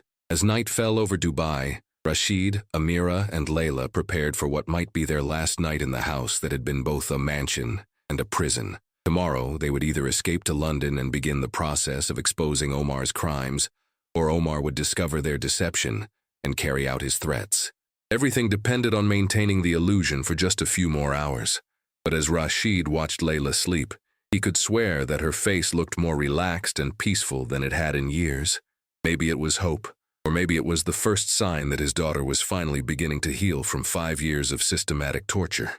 Either way, tomorrow would bring the confrontation that would determine their family's fate. The London morning was crisp and bright, as Rashid, Amira, and Layla sat in the waiting room of the Harley Street Specialist Eye Clinic. They had arrived safely the previous evening after a tense departure from Dubai that had gone smoothly. Omar had barely looked up from his financial reports when Rashid mentioned their short vacation. Dr. Elizabeth Morrison, one of Europe's leading pediatric ophthalmologists, had agreed to see Layla immediately after reviewing the medical files Amira had compiled. "Mr. Al-Mansouri," Dr. Morrison called, emerging from her office with the expression of barely contained excitement. "Could I speak with you privately for a moment?" In her office, Dr. Morrison closed the door and turned to face them with obvious amazement. "In 30 years of pediatric ophthalmology, I have never seen a case quite like your daughter's." Rashid's heart stopped. "What do you mean?" "I mean that Layla Al-Mansouri is not blind. She has never been blind. She has perfect vision that has been artificially suppressed through systematic chemical intervention." The official confirmation of what they'd suspected hit Rashid like a physical blow. "You're certain?" "Absolutely certain. Her optic nerves are completely healthy, her brain's visual processing centers are functioning normally, and her eyes themselves show no signs of trauma or damage. Whatever she was being injected with was designed to temporarily paralyze visual function without causing permanent harm. How long until she recovers completely? Based on her current rate of improvement, I'd estimate 72 to 96 hours for full visual acuity to return. She's already seeing light and shadow clearly, and shape recognition is returning rapidly. Can you document everything? Can you provide evidence that would hold up in court? I've already prepared a complete medical report with brain scans, visual field tests, and photographic evidence. Any competent court would recognize this as clear proof of systematic child abuse through medical intervention. Dr. Morrison's documentation would be the key to exposing Omar and Dr. Mahmoud. There's something else, Dr. Morrison continued. I've consulted with colleagues who specialize in forensic medicine. The chemical suppression of vision through repeated injections would be classified as torture under international law. Torture? Chemical torture of a child specifically. The psychological trauma of induced sensory deprivation, combined with the physical trauma of repeated injections and the terror of believing oneself permanently disabled. It's one of the most severe forms of child abuse I've ever encountered. The clinical description of what Omar had done to Layla made Rashid feel physically sick. What about her emotional recovery? Will she be able to overcome the psychological damage? Children are remarkably resilient, but she'll need extensive therapy to process 5 years of systematic deception and abuse. The good news is that her underlying personality seems strong and optimistic. Back in the waiting room, Dr. Morrison knelt beside Layla's chair. Sweetheart, I have wonderful news. Your eyes are completely healthy, and your vision is going to return completely over the next few days. Return? Layla's voice was small and confused. What do you mean? I mean that you were never truly blind. The medicine you were receiving was preventing your eyes from working properly. But now that it's leaving your body, you're going to see everything clearly again. I'm going to see Papa's face? And Mama Amira's face? You're going to see their faces, the sky, flowers, books, everything you've missed. Layla began crying, not from sadness, but from overwhelming joy and confusion. Why would Uncle Omar give me medicine that made me blind instead of helping me see? The question cut through everyone in the room. How do you explain to an 8-year-old that someone she loved had been torturing her for money? Sometimes adults make very bad decisions, Amira said gently, but the important thing is that you're safe now, and you're never going to have to take that medicine again. Never. Never, Rashid promised. Uncle Omar is never going to hurt you again. That afternoon, as they walked through Hyde Park, Layla stopped suddenly and stared upward.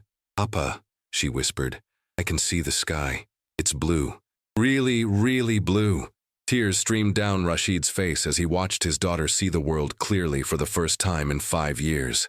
Every tree, every flower, every passing face filled her with wonder and delight. Mama Amira, Layla said, taking her hand, you're even more beautiful than I imagined. You have kind eyes and a smile that makes me feel safe. You make me feel safe too, little one, Amira replied, her own voice thick with emotion. But their joy was interrupted by Rashid's phone buzzing insistently. Omar's name appeared on the caller ID, and Rashid's stomach clenched with dread. Answer it, Amira said quietly. Act normal. Remember, he doesn't know anything yet. Brother! Omar's voice was tense with barely controlled panic. Where exactly are you in London? I need to speak with you immediately. We're sightseeing. Why? Is everything all right? How is Layla feeling today? Any unusual symptoms or changes in her condition? Rashid's blood turned to ice. Omar suspected something. She seems fine. Still drowsy from the treatment, but that's normal, right? Rashid, I need you to bring Layla back to Dubai immediately. Dr. Mahmoud wants to examine her. Why? What's wrong? There may have been a problem with her medication. She needs immediate evaluation. Omar was realizing that something had gone wrong with the injection, but he couldn't know exactly what yet. What kind of problem? Just bring her back. Today, I'm arranging a private jet. Omar, we just got here. Layla is enjoying her first vacation. Can't this wait until we return as planned? No, it cannot wait. Bring her back now, or I'll come to London and bring her back myself. The threat was clear. Omar was prepared to take Layla by force if necessary. We'll catch a flight tomorrow morning, Rashid said. Tonight, if possible. This cannot wait, Rashid. After hanging up, Rashid turned to Amira with growing panic. He knows something is wrong. He's demanding we return immediately. Then we don't return, Amira said calmly. We disappear until we can expose him publicly. How? He has resources, connections, private investigators. He'll find us eventually. Then we stop running and start fighting. We release Dr. Morrison's medical report to international media. We contact Dubai police, Interpol, child protection agencies. We make so much noise that Omar can't silence us without exposing himself further. It was a desperate plan, but their only alternative was returning to Dubai, where Omar could eliminate all of them. Papa, Layla said, her vision now clear enough to read their expressions. Uncle Omar wants to hurt me again, doesn't he? Yes, Habibti. but we're not going to let him. Good. I don't want to be blind anymore. I like seeing your faces. Her simple statement crystallized everything at stake. They weren't just fighting for Layla's physical safety. They were fighting for her right to see the world, to live without fear, to grow up free from the monster who had stolen 5 years of her childhood. That evening, in their London hotel, Rashid made the most important phone call of his life. "I'd like to speak to someone about reporting international child abuse and attempted murder," he told the operator at Scotland Yard. Within hours, their hotel room was filled with British police officers, Interpol agents, and child protection specialists, all listening in amazement as Amira presented her evidence. Dr. Morrison explained the medical facts. "This is one of the most sophisticated cases of child abuse we've ever encountered," the lead detective said. "The systematic nature of the deception, the medical cover story, the financial motivation, it's unprecedented." "Can you protect my daughter?" Rashid asked. "Can you ensure that Omar can't take her back to Dubai?" "Mr. Al-Mansouri, based on this evidence, your brother and Dr. Mahmoud will be facing international arrest warrants within 24 hours. Extradition proceedings will begin immediately. And Layla will remain in protective custody in London until the case is resolved.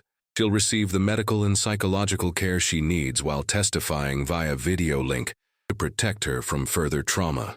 The next morning brought news that Omar and Dr. Mahmoud had been arrested at Dubai International Airport, attempting to board a private jet to London. The Dubai police, working with Interpol, had raided both men's offices and homes, discovering financial records that revealed the full scope of the embezzlement scheme. Omar had stolen over $400 million from family accounts over 5 years, using Layla's fake medical condition to justify massive insurance claims and medical expenses. Dr. Mahmoud had been paid millions to maintain the deception and provide false medical records. But the most damning evidence came from Omar's own files, detailed notes about the management of Layla's condition, including backup plans for permanent elimination if the deception was ever discovered. The notes revealed that Omar had indeed been responsible for Nadia's death, sabotaging her car's brakes after she discovered financial irregularities and threatened to expose them. "Your wife was murdered because she was protecting the family's financial interests," the Dubai prosecutor explained via video call.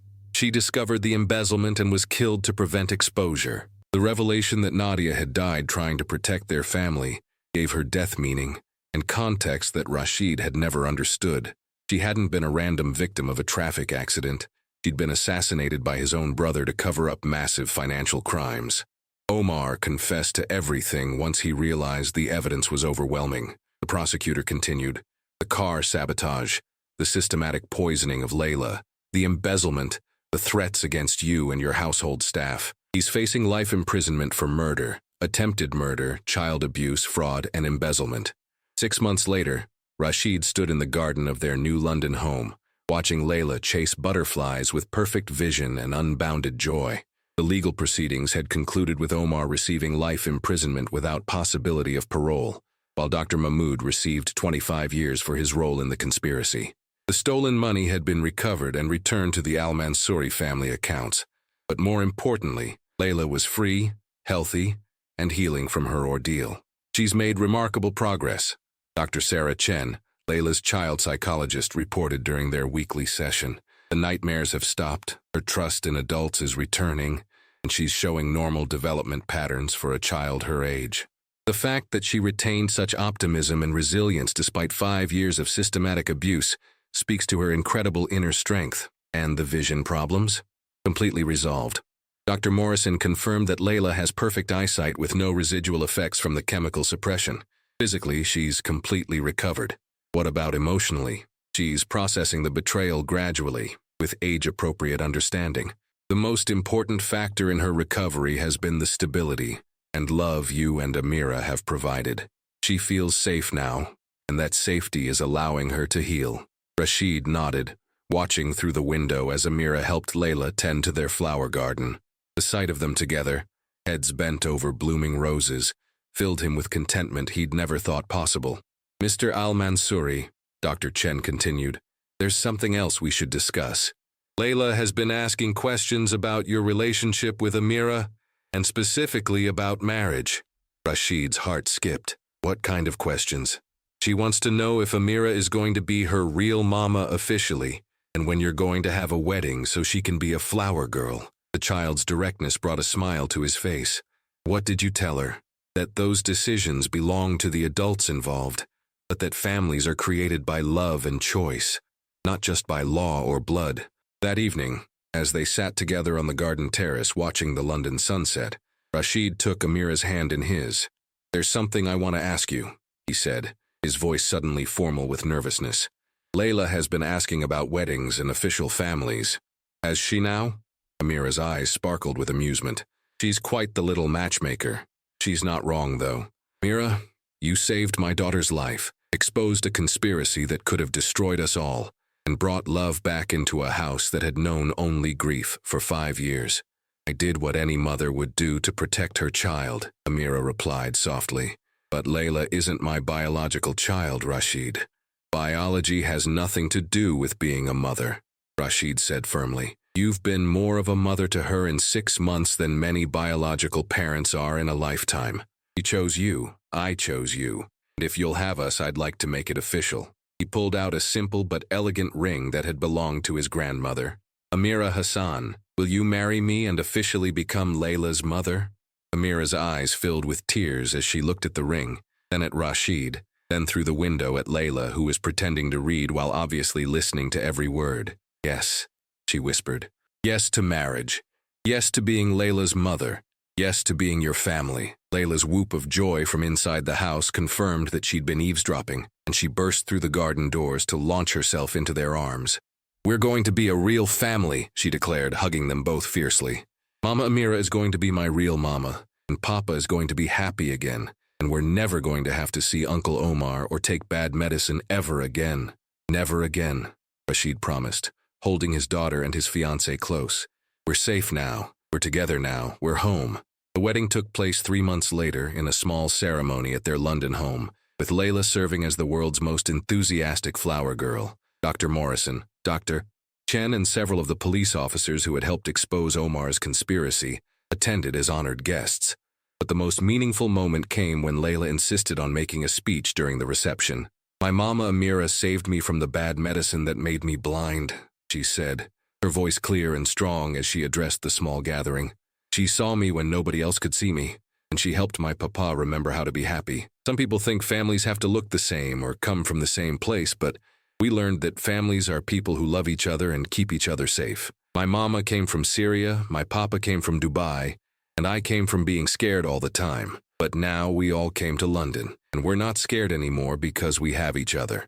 The simplicity and wisdom of an 8-year-old's understanding of love and family brought tears to everyone present. As Rashid watched his wife and daughter dancing together in their garden, both of them radiant with joy and health, he marveled at how close he'd come to losing everything to his brother's greed and evil. 1 year after the wedding, Amira approached Rashid with news that would complete their family's healing. "I have something to tell you," she said, her hand resting on her still flat stomach. "Something wonderful." Rashid's eyes widened with understanding and joy. "Really? Really? Layla is going to be a big sister." The news filled Rashid with a happiness so complete it took his breath away. They had survived Omar's conspiracy, exposed his crimes, built a new life in London, and now they were expanding their family with a child who would grow up surrounded by love, safety, and truth. When they told Layla the news, her reaction was everything they could have hoped for. "A baby brother or sister," she exclaimed, her eyes shining with excitement. "Someone I can teach to see all the beautiful things in the world. Someone who will never have to be scared like I was." "That's right, Habibti," Rashid said, pulling her close. "Your little brother or sister will grow up knowing nothing but love and safety. And I'll make sure they know about Mama Nadia too," Layla added thoughtfully. "How she tried to protect us, and how she would have loved our family." The inclusion of Nadia's memory in their growing family felt right and healing. She would always be part of their story, the mother who had died trying to protect them from the evil that eventually consumed her killer. As Rashid held his wife and daughter close, feeling the new life growing between them, he understood that their family had been forged in crisis but built on love. Omar had tried to destroy them with lies, greed, and violence, but instead he had inadvertently brought them together and made them stronger than they ever could have been apart. The final legal proceedings concluded 2 years after Omar's initial arrest. He was convicted on all charges and sentenced to life imprisonment without possibility of parole. Dr. Mahmoud received 30 years. The evidence of their conspiracy had been so overwhelming that both men had eventually pleaded guilty rather than face trial. Justice has been served, the prosecutor told Rashid via video call. Your brother will never hurt another child, and Dr. Mahmoud will never practice medicine again. But the most satisfying justice was the life they had built. Layla, now 10 years old, was thriving in her London school, excelling in art classes where she painted the colorful world she had been denied for so many years. Baby Nadia, named for her late grandmother, was a happy, healthy 1-year-old who would grow up knowing only love and protection. Amira had established a foundation to help refugee women and children, using her medical training and survival skills to protect others who had fled war and persecution. And Rashid had transformed the Al-Mansouri business empire into a force for good, focusing on humanitarian projects, refugee assistance, and child protection initiatives. The money Omar had tried to steal was now being used to prevent other children from suffering as Layla had suffered. Sometimes I wonder what would have happened if I hadn't come to work for you that day, Amira said, as they sat in their garden watching their daughters play together. I don't, Rashid replied firmly. You were meant to find us. Layla was meant to be saved. Our family was meant to be. Do you really believe that? I believe that love finds a way, even through the darkest circumstances. Omar thought he could destroy us with lies and violence, but instead, he brought us together. Nadia's death, as terrible as it was, led to Layla's survival and our meeting. Even the worst evil can't ultimately defeat love. As the London sun set over their garden, painting the sky in shades of rose and gold that Layla now described with artist's precision, their family felt complete and invincible. The little girl who had once been trapped in artificial darkness now saw the world with perfect clarity. The refugee who had lost everything in Syria had found a new family worth saving. The grieving widower who had nearly lost his daughter to his brother's greed had discovered that love could heal even the deepest wounds. And somewhere, Rashid believed, Nadia was watching over them all, finally at peace, knowing that her family was safe, whole, and happy. The story that had begun with tragedy and terror had transformed into one of love, justice, and hope. Sometimes the most powerful victories are not about defeating enemies, but about building something beautiful from the wreckage they leave behind. The Al-Mansouri family had done exactly that, creating a legacy of love that would protect future generations from ever suffering as they had suffered. And in their London garden, surrounded by flowers that bloomed in every color Layla could now see clearly, 3 hearts beat in perfect harmony, a family that had been tested by evil, but had emerged stronger, happier, and more grateful for each precious day they had together. Their story was finally complete, and it was beautiful.